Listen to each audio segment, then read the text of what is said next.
Hola, bienvenidos a un nuevo capítulo del podcast del CED, este espacio de encuentro y diálogo que hemos ido generando en esta comunidad del Centro de Estudios del Desarrollo. El día de hoy nos va a acompañar Guillermo Espinosa, quien es el líder de sustentabilidad y desarrollo del CED desde hace ya más de 30 años y vamos a conversar precisamente sobre la historia del área de sustentabilidad en el Centro de Estudios del Desarrollo. Guillermo es un geógrafo reconocido por el ámbito profesional, ha sido consultor de organismos nacionales e internacionales, ha sido consultor de distintos ministerios en nuestro país y es alguien con una vasta experiencia en los temas de ordenamiento territorial y sustentabilidad del desarrollo. Guillermo, muchas gracias por acompañarnos el día de hoy en esta instancia. Como decía anteriormente en la presentación, tú creaste el área de medio ambiente por el año 95 en el CED. Entonces, la idea es poder conversar un poquito inicialmente cómo fue la creación de esa área, por qué el CED, o el Centro de Estudios del Desarrollo, requería tener un área de medio ambiente en esos años y cómo fue ese proceso de inicio. Hay que mirar el contexto del país en esa época, hace 30 años atrás. Chile era un país que no tenía mucho o tenía muy poco sobre gestión ambiental. Y también tenía una herencia más de denuncia de problemas, más que la búsqueda de soluciones. Por la falta de instrumentos, por la falta de decisión, por el desconocimiento que había sobre el tema ambiental. Yo hago un símil con la época de ahora, se discute sobre ordenamiento territorial, por ejemplo. Y no hay un acuerdo sobre lo que es el ordenamiento territorial ni un entendimiento de el beneficio que le podría generar al país. Hace 30 años atrás era lo mismo, pero con el tema ambiental. No había un entendimiento común de qué era, cómo se abordaba y cuál era la utilidad que tenía el país. Entonces me tuve la suerte de estar en el equipo que trabajó en la instalación de los procesos de gestión ambiental en Chile, haciendo la ley de base del medio ambiente, generando capacidades institucionales, insertando el tema dentro de la estructura, dentro del funcionamiento del país. Y que era un tema que se adecuaba mucho porque había que poner de acuerdo a mucha gente, público, privado, sobre esta temática y aprovechar los muchos acuerdos que eran necesarios para la recuperación de la democracia. Entonces ahí instalamos cuestiones que ahora son como obvias, como por ejemplo el Servicio de Evaluación Ambiental. En esa época era impensable que Chile hiciera evaluación de impacto ambiental de los proyectos. Es una cosa que es tan loco este tipo. Y ahora, después de 30 años, hay instalado, y hay algunas dificultades con algunos, pero el país ya tiene un proceso que se inició en esos tiempos y en el cual, a través de la evaluación de impacto ambiental, se han ido incorporando otras cosas, porque se ha ido construyendo una gobernanza, una institucionalidad, como por ejemplo el Servicio de Biodiversidad ahora que está empezando a funcionar, los tribunales ambientales, en fin. Se crearon las bases a través de la Ley de Base del Medio Ambiente, así se llama, para que el país tuviera gestión ambiental. Y eso le permitió insertarse en las economías globales, porque era impensable que un país exportara productos y no tuviera nada de medio ambiente, no hubiera normas, no hubiera nada de eso, era imposible. Y hubo una decisión presidencial de involucrarse en esto porque incluso tuvimos la amenaza del cólera. Un país exportador con cólera no era posible. Entonces, los países a los cuales Chile se estaba coordinando, incorporando, tenían dimensión ambiental importante porque eran países desarrollados, donde los ambientes ya habían superado esta fase que Chile todavía no la habían hecho andar. Entonces estuvimos 4 años en eso, una experiencia muy bonita. Y como no había gestión, no había capacidad en los recursos humanos. Entonces era bien interesante discutir la importancia, por ejemplo, con la EPA de Estados Unidos o con la Unión Europea de la evaluación de impacto ambiental, pero después cuando pensamos en quién lo va a hacer en Chile, decimos, oye, pero tenemos gente, hay que prepararla. Entonces hubo que empezar a preparar gente y a empezar a capturar jóvenes para entrenarlos. Y esos jóvenes formaron grandes equipos. Muchos de ellos ahora son gerentes, presidentes, vicepresidentes de sustentabilidad en una empresa, profesores, consultores internacionales, es decir, fueron preparándose. Y eso entonces empezó a crear un movimiento. Después terminó el periodo de don Patricio Aylwin, yo estuve un año más en lo que fue la CONAMA de la época, previo al Ministerio de Medio Ambiente. Entre otras cosas, eso permitió que llegara a crear un Ministerio de Medio Ambiente. Entonces llegó el momento de partir, pues. Entonces tenía que decidir dónde me voy. Y una conversación con Rafael Asenjo, que era el secretario ejecutivo y que movía toda la parte técnica en la época, me dice, anda al CER, me dice, yo creo que ahí puede haber un espacio. Porque lo que yo no quería era dedicarme a aplicar lo que había diseñado. Me parecía que no era bueno. Perdí mucha plata, dicen algunos, pero no me parecía que fuera prudente. Entonces empecé a hacer consultorías internacionales a través del Banco Mundial, del BID y de otras instituciones. Pero en Chile me asenté en el Centro de Estudios del Desarrollo, que no tenía nada de medio ambiente, pero sí tenía mucho de social, de economía y mucho de búsqueda de acuerdo, que era precisamente lo que se necesitaba hacer para poder echar a andar esta cuestión. Porque una cosa es que la ley diga que hay que hacer evaluación de impacto ambiental de proyectos, otra cosa es hacerlo, hay que tener las capacidades. Y entonces empezamos a trabajar eso, empezamos a buscar proyectos y empezamos a buscar gente joven a través del CEN. Entonces empezamos a ofrecer pasantías como las que se ofrecen ahora. Después apoyábamos elaboración de tesis que tenían que ver con los problemas que nos presentaban y empezamos a buscar proyectos. Así es como llegó la dimensión de medio ambiente, hablábamos en esa época, acá al Centro de Estudios del Desarrollo, y empezamos a formarla.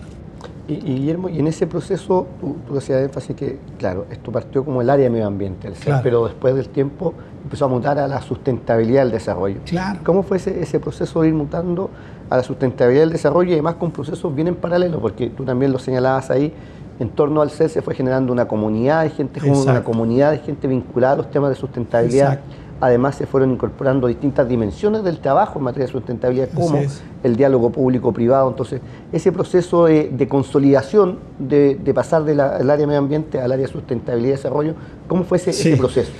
Mira, lo que pasa es que yo creo que en el CER habían dos gracias. Una, que discutíamos cómo hacer las cosas y juntábamos gente público y privado, líderes, etcétera, y discutíamos y veíamos por dónde podía andar.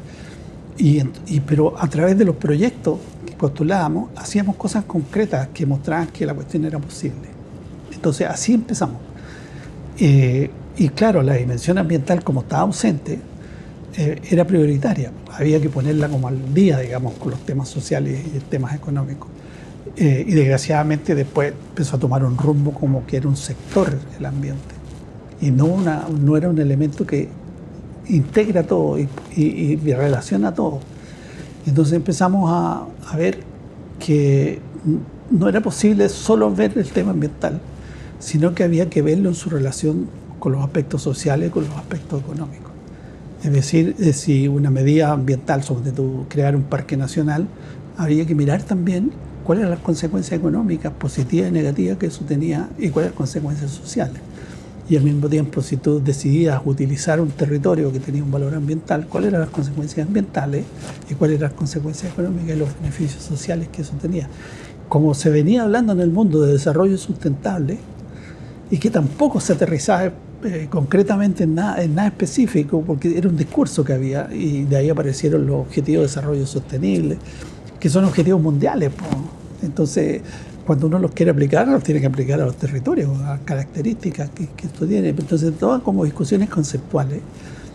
Entonces empezamos a trabajar, a desarrollar esta idea de que el ambiente tendría que estar dentro de un proceso de sustentabilidad. Y trabajamos con instituciones internacionales, que yo tenía las relaciones a propósito de los trabajos que estaba haciendo afuera. Y entre ellos, el Banco Interamericano de Desarrollo nos apoyó en el primer encuentro sobre sustentabilidad que se hizo en Chile. Hizo en Telefónica, después hemos seguido haciendo cosas con ellos, y juntamos a la gente a discutir lo que era la sustentabilidad y cómo se hacía esta bajada para Chile. Y todo el mundo de nuevo con una mirada así un poquito expectativa. Todavía no terminamos con el tema ambiental y ya estamos hablando de la sustentabilidad. Y cuando uno empieza a mirar hacia afuera, ya todos estaban migrando, o sea, ya todos estaban diciendo, mira, lo ambiental no puede verse separado, ¿verdad? Entonces, de las otras dimensiones. Y se ha ido trabajando esto. Y ahora el mundo entero está avanzando a este concepto. En vez de hablar de sustentabilidad, están hablando de sostenibilidad, porque se dan cuenta que toda esta relación ambiente, sociedad, naturaleza, desarrollo, sin gobernanza no resulta. Porque alguien tiene que tener la capacidad de hacer las cosas. Y entonces ahora a esta visión tridimensional de juntar lo de ambiente con lo social y lo económico, hay que agregarle la dimensión de sostenibilidad, que es lo que estamos haciendo ahora acá en el CET. De hecho, hay un artículo que, no sé, ya irá a salir pronto, me imagino, Claudio, tú ahí tienes la idea, de estudiantes, pasantes que han venido al CET y han hecho un análisis de cómo se está mirando esta sostenibilidad versus la sustentabilidad en el mundo versus la sustentabilidad en Chile. Entonces, hemos ido como acompañando el proceso de desarrollo, pero siempre nos ha tocado estar como en la frontera, donde la inestabilidad de los procesos es más pronunciada y requiere más capacidad de puestas de acuerdo, más capacidad de diálogo. Por eso que estos elementos que tú decías como diálogo público-privado y como acuerdos, comisiones que armamos, cobran valor. Guillermo, tú ahí entramos inmediatamente a un tema bien importante que ha sido parte de este proceso del área de sustentabilidad y desarrollo, el trabajo con la gente joven, la formación. Tú hacías mención a las pasantías que se hacían hace ya varios años atrás. Hoy día en el CET tenemos un muy buen programa de pasantías y producto de ese programa hemos ido trabajando distintos temas como el que tú mencionabas, que es un informe que está saliendo de una ex pasante sobre la distinción entre sustentabilidad y sostenibilidad. Yo te quisiera llevar a mirar un poco cómo ha sido ese proceso, porque nosotros también hace algún tiempo desarrollamos una escuela de sustentabilidad con estudiantes secundarios que buscaba precisamente formar líderes en sustentabilidad. Así es. Yo quisiera profundizar un poquito más en esa línea importante de trabajo de la sustentabilidad con generaciones jóvenes. El cambiar la mentalidad es más fácil a través de los jóvenes que de nosotros que ya somos jóvenes más antiguos, digamos. Si bien la idea es ir creando conciencia entre los que toman decisiones, etcétera, también pensamos que había que preparar las nuevas generaciones para poder abordar estos temas en las problemáticas que se venían. Me acuerdo que en esa escuela de sustentabilidad empezamos a hablar del cambio climático. Estamos hablando de 5 o 10 años atrás, que no era un tema. Ahora todo el mundo habla de cambio climático, pero el que no habla de cambio climático ahora está obsoleto. Pero en esa época hablar de cambio climático era como, qué raro que están hablando aquí, de qué se trata, ¿no? Que ya no era cambio en el clima, sino consecuencias concretas sobre la población, sobre la sociedad, sobre los procesos de desarrollo, etc. Entonces dijimos, bueno, empecemos a trabajar con los jóvenes, con los más jóvenes, porque en ese tiempo los jóvenes eran los universitarios que estaban casi egresando de carrera. Y ahí decidimos bajar un poco y empezar a trabajar con educación media. Entonces hicimos un programa en que convencimos a un grupo de colegios de la región metropolitana a postular alumnos, hacíamos un concurso, postular alumnos que ellos veían que estaban más relacionados con estas temáticas para ser parte de unos cursos que nosotros hacíamos ahí en Telefónica los días sábados, en la mañana, y tenían que llegar los muchachos a las 9 de la mañana, un día sábado, que no era fácil, y donde los hacíamos conversar con especialistas en distintos temas que tenían que ver con este proceso de sustentabilidad. Y al mismo tiempo, ellos tenían que replicar eso en sus colegios. Y además de eso, tenían que hacer proyectos en sus colegios. Muchos de ellos, por ejemplo, hicieron reciclaje de papel, por ejemplo, mantención de las plantas de los jardines, del colegio, en fin, cuestiones que tenían que ver con la calidad de vida. Algunos de ellos incluso fueron becados al extranjero porque postularon a través de las personas, de las instituciones que nos apoyaban a becas, y se formaron gente, y fue una experiencia muy, muy bonita, haciendo que los jóvenes vieran el mundo que se iban a enfrentar en 10, 15 años más, y que se fueran preparando, entrenando para poder tomar esa responsabilidad y hacer posible la búsqueda o el encuentro de soluciones. Así que fue muy interesante. Desgraciadamente la pandemia y el estallido social nos dejó un tiempo parado y ahora estamos tratando de recuperarlo, ¿no? Chile como país que tiene un modelo de desarrollo sustentable en el tiempo, no es ajeno a lo que pasa en el contexto internacional. ¿Cómo miras precisamente todos los desafíos y complicaciones también del contexto internacional para la construcción de un modelo de desarrollo en nuestro país? En mi opinión, los chilenos somos muy buenos para discutir sobre los temas, pero somos muy malos para prepararnos sobre qué significan esas cosas. Entonces tenemos discusiones sobre puntos de vista que a veces no tienen nada que ver con lo que estamos discutiendo. Son puntos de vista válidos, pero que no tienen que ver con lo que estamos haciendo. Entonces ocurre un caso concreto que está pasando ahora, que es el tema territorial. Chile ha cambiado mucho. Mira, el primer censo dijo que en Chile había hace 200 años 1 millón de habitantes. Ahora somos 20, por lo que nos han dicho, podemos ser un poco más. Pero son los mismos recursos, la misma superficie, el mismo terreno, la misma cantidad de agua, los bosques que tenemos, etcétera, pero para 20 millones de personas. Pero además de eso, estamos exportando y por lo tanto ya no lo que nosotros tenemos que sustentar ya no es solo los 20 millones de habitantes chilenos, sino que tenemos que sustentar también a quienes les llega productos que se generan en Chile, en otros países. El presidente acaba de ir a la India, va a hacer un acuerdo ahí, imagínate, el país más poblado del mundo, con una población enorme, tenemos que también preocuparnos. Entonces el territorio físico es el mismo, pero el territorio de ocupación ha cambiado. Y seguimos mirando que el desarrollo lo hacemos proyecto a proyecto.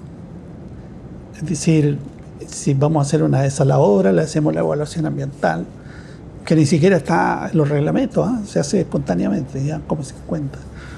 Si queremos hacer un puente, lo evaluamos solo. Si le quieren sacar agua para producir litio a un humedal, se evalúa lo que una empresa saca.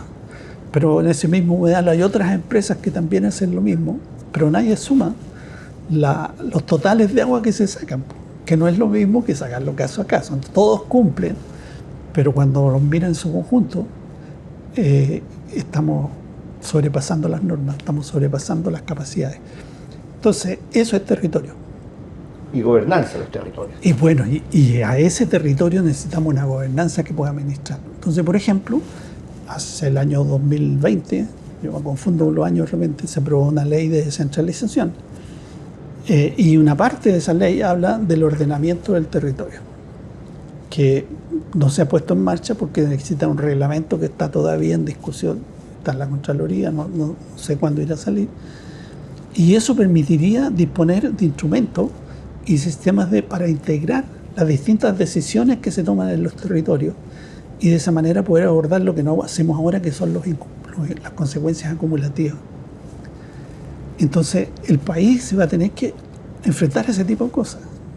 Por ejemplo, los salmones. Si tú haces una evaluación de una jaula de salmones, va a cumplir. Pero cuando hay 620 o hay 1000 juntas, cualquier sistema va a colapsar. ¿Por qué? Porque la sumatoria nadie la ve, porque se autorizan caso a caso. Y eso nos pasa con muchas cosas. Entonces, tenemos que migrar del concepto de terreno para localizar obras a territorio, que es el lugar donde se van a insertar los proyectos, las decisiones, y que tienen que conversar con lo que ese territorio tiene, que ese territorio ocurre. Y eso es una mirada distinta. Entonces, tenemos los instrumentos, pero no los estamos usando. ¿Y por qué no los usamos? Porque no entendemos bien lo que es el ordenamiento territorial. Entonces tenemos visiones de los que dicen que es muy importante hasta los que dicen que eso va a ser un problema porque va a parar el desarrollo, que ya no se va a poder decir dónde hacen las inversiones, que la van a decir otros, etcétera, etcétera. Pero nadie se ha puesto de acuerdo qué es lo que es el ordenamiento territorial. Y eso está en la ley. Y si tú ves la ley, tampoco tiene la definición.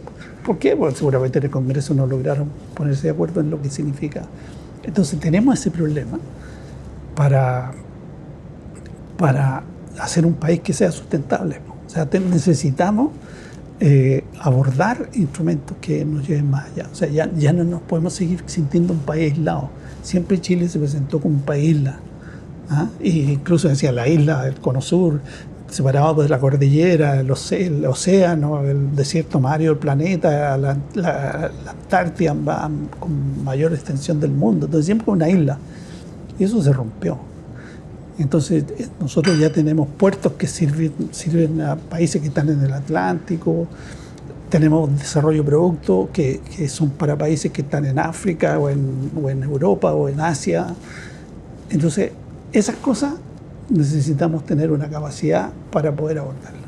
Guillermo, y en ese sentido, ¿cómo miras tú el Chile del futuro? Mirándolo hacia adelante con grandes desafíos en los temas de sustentabilidad, los temas de gobernanza territorial, donde existen distintas tensiones en los territorios precisamente para el desarrollo económico. Entonces, en el SER siempre hemos mirado sustentabilidad, los temas medioambientales desde el punto de vista de la sustentabilidad del desarrollo, el ordenamiento territorial, la gobernanza territorial, pero proyectándolo hacia el futuro. ¿Cómo ves tú las capacidades de Chile para enfrentar nuevas tensiones globales y respecto a las cuales muchas veces se piden respuestas locales?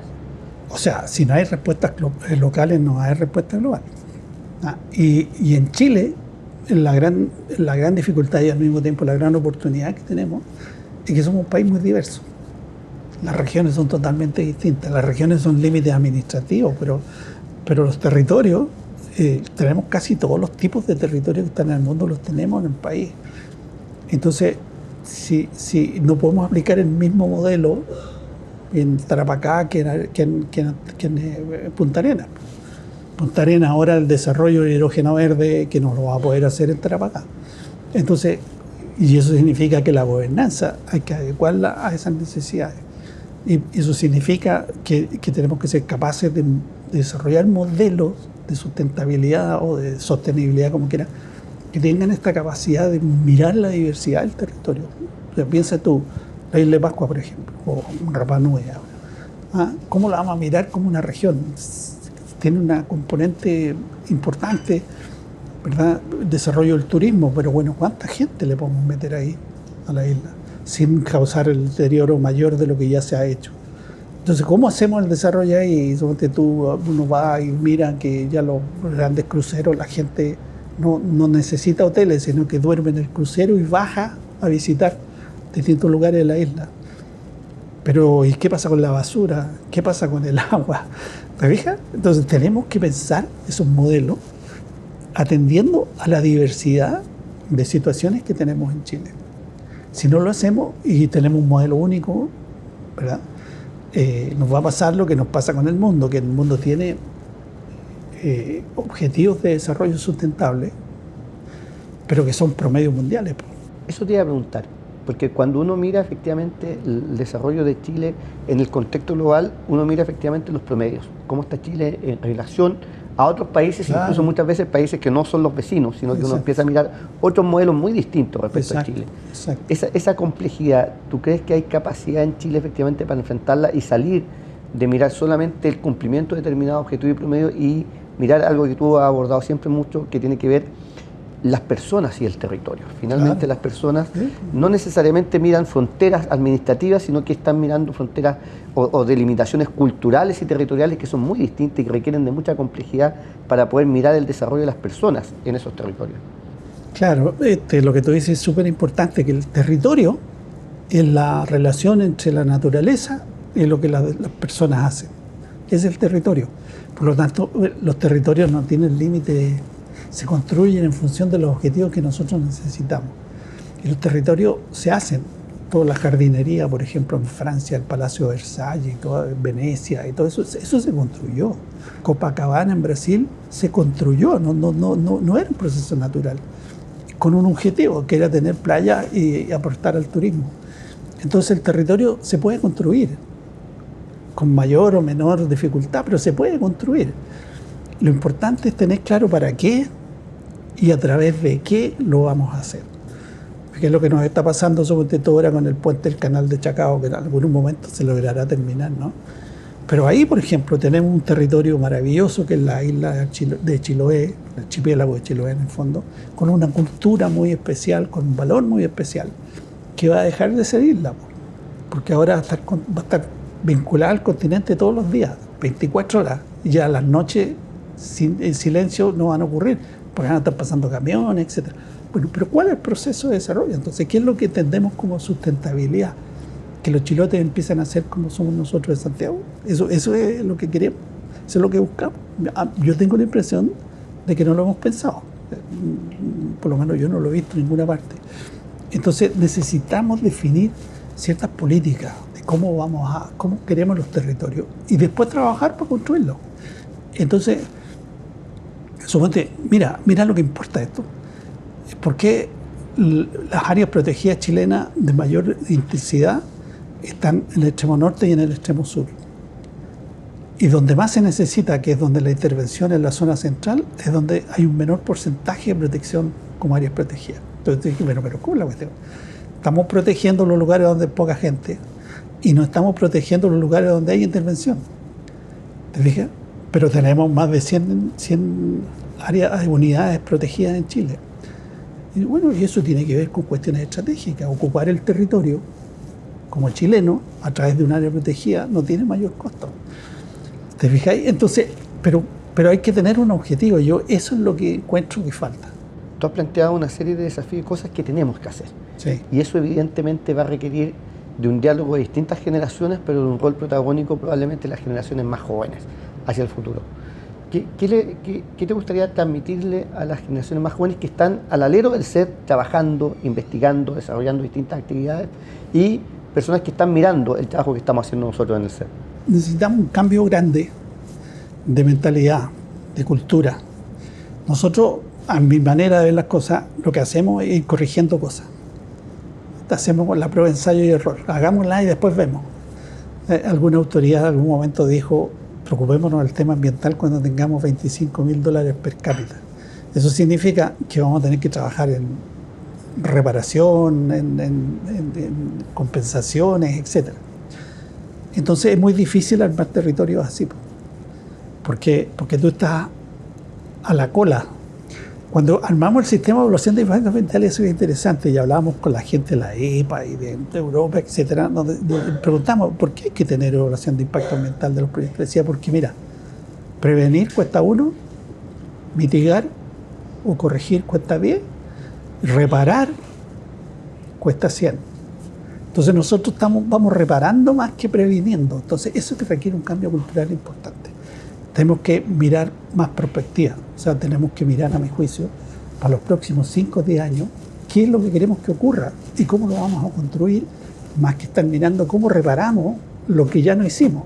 Y esto no solo tiene que ver con ambiente o con sustentabilidad, tiene que ver con todo, ¿ah? Con las cárceles, con todo, porque vamos reparando cosas, ¿no? Entonces vamos como las casas, así que le vamos metiendo el segundo piso y por acá le metemos otra cosa. Entonces, pero no tenemos una concepción de lo que queremos llegar. Entonces necesitamos políticas en serio. Para mí una política en serio es aquella que dice, mira, somos un país sustentable, pero tenemos que expresarlo en cuestiones específicas. ¿Qué es lo que entendemos por sustentabilidad? Todos, no uno, todos. Porque esta no es una cuestión de que uno defiende la sustentabilidad y los otros se hacen los de eso. Nos aparecen unos como los policías de los que se ponen mal. Esa cuestión no nos va a mejorar nunca. Y ahí es donde yo veo que los jóvenes tienen un papel en la perspectiva. Esto de mirar para adelante tiene un papel fundamental, porque los chicos que están ahora van a ser los que van a tomar decisiones en 5 o 10 años más. Tenemos la experiencia, ¿no? Entonces, si ellos tienen un cambio de mentalidad, si ellos empiezan a tomar este tipo de cuestiones, vamos a poder construir con mayor facilidad y a menor costo las cosas que queremos.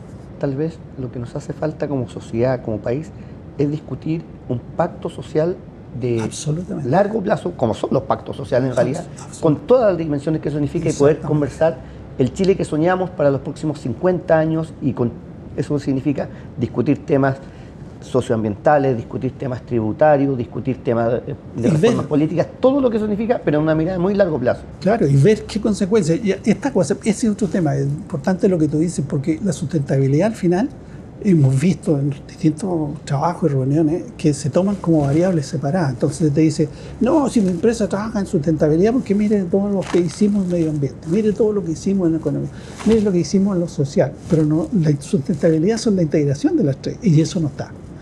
Entonces, esa cuestión la tenemos que generar entre todos para poder decir ya, esto es lo que queremos. Entonces, esto es lo que entendemos, ya no, la pelea no es conceptual, ya estamos todos de acuerdo en lo que significa el concepto. Entonces, discutamos hasta dónde queremos llegar y cómo vamos a llegar. Peleemos si queremos, por cómo lo hacemos o quién lo hace, digamos. Pero no podemos estar cambiando 4 años, porque no va a ser bueno para el país. No va a ser bueno para el país y te va a aumentar esta cuestión de ir corrigiendo las cosas que es más fácil mirar para atrás y corregir, pero al final es más caro y es menos sustentable y sobre el bienestar tiene una consecuencia muy grande. Si tú miras la planificación, por ejemplo, que es tan despreciada en Chile porque en los años 60 se hizo mal. Entonces hay que hacerla bien, o sea, si se hizo mal, ya, ok, experiencia, pero hay que hacerla bien, pero es útil. En Europa, por ejemplo, la planificación, pues, no es problema. Aquí lo que hacemos es planta de infraestructura y buscamos proyectos, carreteras, listado de proyectos, después le ponemos plan de desarrollo. Tiene que haber un objetivo, o sea, por ejemplo, si tú haces un plan de carretera, tú tenés que ponerte objetivos de, qué sé yo, vas a bajar el consumo de gasolina, porque vas a aumentar las velocidades, vas a disminuir las aceleraciones y los frenados, en fin, o sea, pero no es tener más carreteras, ¿me entiendes? No vas a ser mejor país porque tienes más carreteras, sino para qué tienes más carreteras. Porque pueden haber otras soluciones. Yo me acuerdo de haber trabajado en proyectos, por ejemplo, de construcción de carreteras que atraviesan la Amazonía. La Amazonía son 50.000 hectáreas por año que se deforestan. Entonces tú armas la carretera para conectar los países y detrásito vienen los madereros, los ganaderos, los agricultores que mandan la selva. Y eso no tiene control, porque no hay nada con ponerle cerco, no hay quien controle. Entonces empezaron a pensar que mejor se hacían carreteras en los ríos. O sea, el Amazonas usarlo como sistema de carretera más que hacerlas por tierra. No sé en qué quedó eso, porque los países, esto fue con la UNASUR, ¿no? Pero tú sabes que por eso que la gobernanza es muy importante, que ha ido cambiando, esta cuestión está media frenada, ¿no? Pero es un tema de integración, ¿te fijas? Entonces, eso es lo que tenemos que hacer. Y eso es pensar el territorio de aquí a 5 a 10 años que queremos y trabajar para construirlo. Y en esa construcción tenéis que tener indicadores de bienestar. Si al final no sacamos nada con decir, mira, el IPC subió, bajó, pero está bien, algo para mirarlo, pero en definitiva la gente es más feliz, no es más feliz, la gente está mejor, está peor. Pero tú miráis de repente los productos en supermercados grandes, o sea, mira las manzanas, pero no como están.